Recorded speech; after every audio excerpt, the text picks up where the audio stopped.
Hola amigos, les habla Gustavo Gutiérrez y les voy a explicar el tema de úlcera péptica. La úlcera péptica es una lesión de la mucosa gástrica o duodenal que se extiende más allá de la muscular de la mucosa. Es una lesión localizada, circunscrita, en forma de excavación que compromete la integridad de la mucosa. Es producto de un desequilibrio entre los factores agresores y defensores de la mucosa gastrointestinal. Este desequilibrio puede ser causado por el Helicobacter pylori, el uso crónico de antiinflamatorios no esteroideos y menos frecuentemente los estados de hipersecreción ácida. Hablemos de la fisiopatología. En condiciones normales, la mucosa gástrica se encuentra expuesta a factores lesivos, como son la secreción de ácido clorhídrico por las células parietales, la secreción de pepsinógeno por las células principales. El pepsinógeno es la forma inactiva de la pepsina. La pepsina es una enzima que se encarga de la degradación de proteínas. Tanto el ácido clorhídrico como la pepsina pueden ejercer un daño directo sobre la mucosa. Es por esto que existen unos mecanismos de protección. Son cuatro. El primero es una barrera de moco y bicarbonato, el cual evita la retrodifusión de los hidrogeniones del ácido clorhídrico y la pepsina. Es producido por las células mucosas. Más que una barrera física, es una barrera funcional, de manera que algunos hidrogeniones pueden penetrar a través de ella, pero van a penetrar de forma lenta y esto va a permitir que el bicarbonato pueda neutralizarlo. El segundo mecanismo es el epitelio. La barrera epitelial, a nivel de su superficie apical y uniones intercelulares, es resistente al ácido clorhídrico. Además, esta presenta una excelente capacidad de regeneración y reparación. Un tercer mecanismo es el flujo sanguíneo de la mucosa, el cual aporta los nutrientes y la energía necesaria para la síntesis de moco y además elimina los hidrogeniones y productos lesivos que ingresan a la mucosa. Un cuarto mecanismo son las prostaglandinas, principalmente la prostaglandina E. Las prostaglandinas potencian todos los mecanismos de defensa. Aumenta la síntesis de moco y bicarbonato, estimula la regeneración y reparación del epitelio y aumenta el flujo sanguíneo. Fisiológicamente existe un equilibrio entre estos factores lesivos y factores de protección. Pero existen algunas situaciones que pueden desplazar ese equilibrio hacia la lesión de la mucosa, como es el caso de una disminución de los mecanismos de defensa, lo que sucede con el uso crónico de antiinflamatorios no esteroideos. Los AINES tienen como mecanismo de acción la inhibición de la ciclooxigenasa. La ciclooxigenasa es una enzima que participa en la síntesis de la prostaglandina. Si no se produce prostaglandina, van a disminuir todos los mecanismos de defensa y por tanto el ácido va a poder ejercer su efecto nocivo sobre la mucosa. Otra forma de desplazar ese equilibrio hacia la lesión de la mucosa es un aumento de los agentes que causan daño a la mucosa. Acá tenemos al principal agente que produce úlcera péptica, el Helicobacter pylori. Es un bacilo gram negativo que posee unas características morfológicas y funcionales que le permiten sobrevivir a la acidez gástrica. Presenta de 4 a 6 flagelos, los cuales le permiten desplazarse por la barrera de moco. Presenta una enzima ureasa, la cual degrada la urea y la transforma en amonio y dióxido de carbono. El amonio va a formar una capa alrededor de la bacteria y va a impedir la acción del ácido. Ese amonio también puede reaccionar con el agua y formar iones hidroxilos, los cuales dañan la mucosa. Este posee también unas adhesinas, las cuales le permiten fijarse a la superficie de la célula. El Helicobacter pylori no penetra la célula, se queda en su superficie. Además, posee otras enzimas como son las proteasas, las cuales degradan los componentes de la mucosa.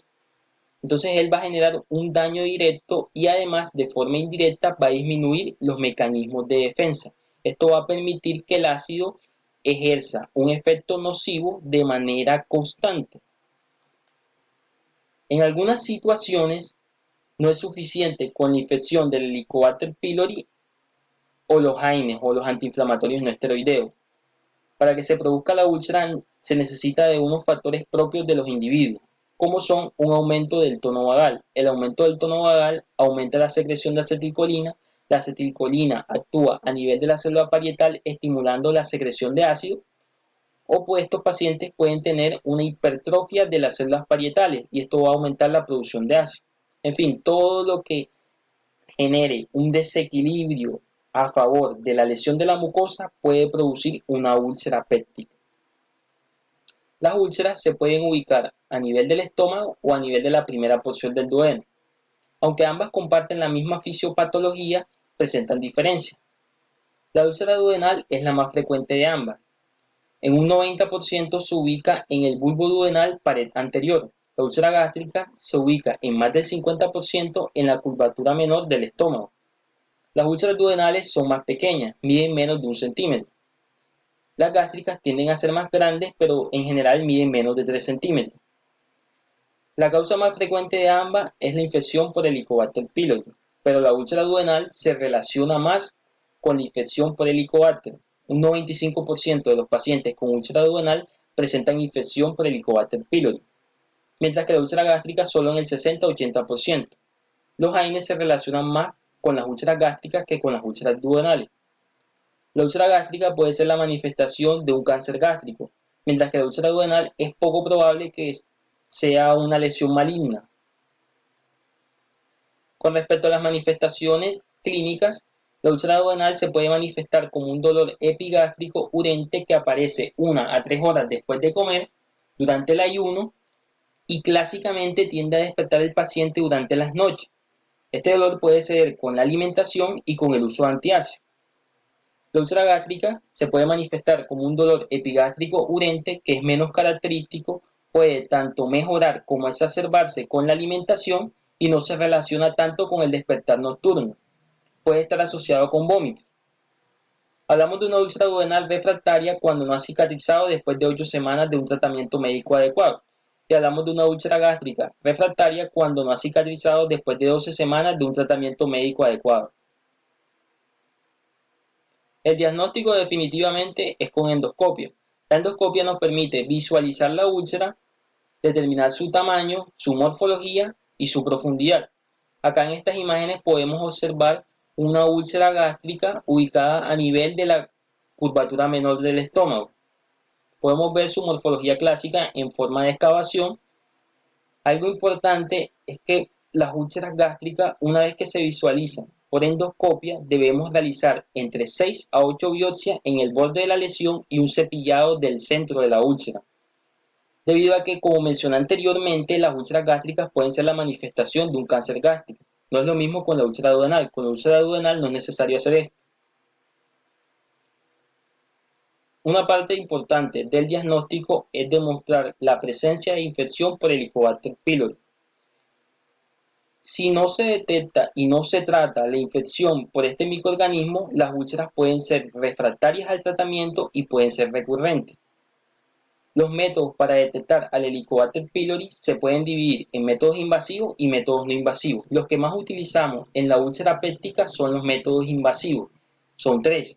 El estudio histológico, que consiste en la toma de una biopsia, se le realiza tinción y se observa el microorganismo a través de un microscopio. El test de la ureasa consiste en tomar una biopsia, colocarla en un medio líquido que contenga urea más un indicador de pH. Si el microorganismo se encuentra presente, va a producir una degradación de la urea por su enzima ureasa, va a cambiar el pH y va a cambiar el color del indicador. El cultivo realmente no se utiliza mucho. El cultivo se utiliza en los casos que se requiera demostrar resistencia antibacteriana. Los métodos no invasivos son el test de aliento, que es el más importante. El test de aliento consiste en darle al paciente una solución de urea marcada con un isótopo de carbono. Si el paciente presenta el microorganismo, su ureasa va a degradar esta urea, va a producir amonio y dióxido de carbono. El dióxido de carbono va a contener el isótopo de carbono y posteriormente vamos a medir a nivel de las exhalaciones del paciente si se encuentra presente el isótopo de carbono. Tanto la serología como los antígenos fecales no se utilizan tanto. El tratamiento. El tratamiento de toda enfermedad es sobre su etiología, sobre su causa. En la úlcera péptica tenemos dos causas muy importantes: la infección por Helicobacter y el uso de AINE. Vamos a primero centrarnos en lo que es la infección por Helicobacter. El tratamiento erradicador de Helicobacter pylori consiste en el uso de inhibidores de bomba más antibióticos. Los inhibidores de bomba son fármacos que se encargan de inhibir la bomba hidrógeno-potasio ATPasa, la cual se encarga de realizar el último paso para la secreción de ácido clorhídrico a nivel de la célula parietal. La primera línea en el tratamiento de erradicación es el uso de una terapia triple, pero depende si el paciente es alérgico o no a la penicilina. Si el paciente es alérgico a la penicilina, si el paciente es alérgico a la penicilina, vamos a usar otra terapia. Si el paciente no es alérgico a la penicilina, vamos a usar la terapia triple clásica, que consiste en el uso de omeprazol, un inhibidor de bomba, 20 miligramos cada 12 horas, claritromicina, un macrolídeo, 500 miligramos cada 12 horas, amoxicilina, 1 gramo cada 12 horas, una penicilina, y esto va a ser durante 10 a 14 días.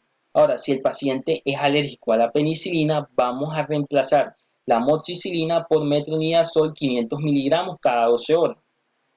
Si esta primera línea falla, vamos a usar una segunda línea que consta de omeprazol 20 miligramos cada 12 horas, claritromicina 500 miligramos cada 12 horas y levofloxacino 500 miligramos cada 12-24 horas. Si esta terapia falla, usamos una tercera línea que consiste en omeprazol 20 miligramos cada 12 horas, sucitrato de bismuto 120 miligramos cada 6 horas, tetraciclina clorhidrato 500 miligramos cada 6 horas y metronidazol 500 miligramos cada 8 horas. En los pacientes que presentan una úlcera duodenal, la terapia de erradicación es suficiente para que estas úlceras puedan cicatrizar de una forma rápida. No es necesario mantener un tratamiento antisecretor, siempre y cuando la úlcera no sea complicada. Ahora, en las úlceras gástricas no es lo mismo. En las úlceras gástricas la cicatrización es más lenta y por tanto, después de la erradicación del Helicobacter debemos mantener un tratamiento antisecretor por entre 4 a 6 semanas. Podemos usar omeprazol 20 miligramos al día durante 4 semanas. El tratamiento de las úlceras por AINES, lo principal es evaluar si se puede suspender el AINE, pero existen situaciones en las cuales los pacientes con patologías de base, pues no se puede retirar este fármaco. Entonces lo que tenemos que hacer es dar gastroprotección. La gastroprotección se usa con inhibidores de bomba. Usamos generalmente omeprazol 20 miligramos al día. En la úlcera duodenal vamos a usarlo durante 4 a 8 semanas y en la úlcera gástrica entre 6 a 12 semanas. Bueno, hablemos de las complicaciones. La complicación más frecuente y más importante es la hemorragia de vías digestivas altas. El sangrado de las úlceras gástricas es de peor pronóstico y la arteria que generalmente se encuentra comprometida es la gástrica izquierda. En las úlceras duodenales la arteria que más se encuentra comprometida es la gastroduodenal. Las manifestaciones clínicas de un paciente que presenta una hemorragia de vías digestivas altas van a ser la hematemesis y las melenas. La hematemesis es el vómito de sangre, coágulos o restos hemáticos. Las melenas son heces negras, brillantes, malolientes, blandas. En general se acepta que esto es causado por la metabolización de la sangre y que se necesita de una extravasación de 60 a 100 mililitros para que se produzcan las melenas. Un paciente que presenta una hematemesis es un paciente que se va a presentar inmediatamente a la consulta médica. No es lo mismo para un paciente que presente melenas. Los pacientes que presentan melenas muchas veces puede que no le presten atención a esto. Y clásicamente son los pacientes ancianos que se van a presentar al consultorio con una anemia inexplicable, pálidos, con una alteración del estado de la conciencia. Entonces, en estos pacientes es muy importante indagar datos como el consumo de AINES o de anticoagulantes. Una vez que tenemos estas manifestaciones clínicas, lo que tenemos que hacer primero es determinar la gravedad de la hemorragia del paciente. Y esto lo hacemos con los signos y síntomas del paciente. Un paciente que tenga una hemorragia leve es un paciente asintomático que tiene una frecuencia cardíaca y una tensión arterial normal, normocoloreado, piel templada y seca. Un paciente que presenta una hemorragia moderada es un paciente que presenta una tensión arterial sistólica mayor de 100 milímetros de mercurio, una frecuencia cardíaca menos de 100 latidos por minuto y una discreta vasoconstricción, es decir, una hipoperfusión que va a generar palidez y frialdad. Un paciente con una hemorragia grave ya es un paciente que va a presentar una disminución de la tensión arterial sistólica, menos de 100 milímetros de mercurio, que va a estar taquicárdico, frecuencia cardíaca entre 100 a 120 latidos por minuto. Va a presentar una hipoperfusión intensa que puede generar palidez intensa, frialdad, sudoración, inquietud, agitación y oliguria. Paciente con una hemorragia masiva es un paciente que puede tener un shock hipovolémico.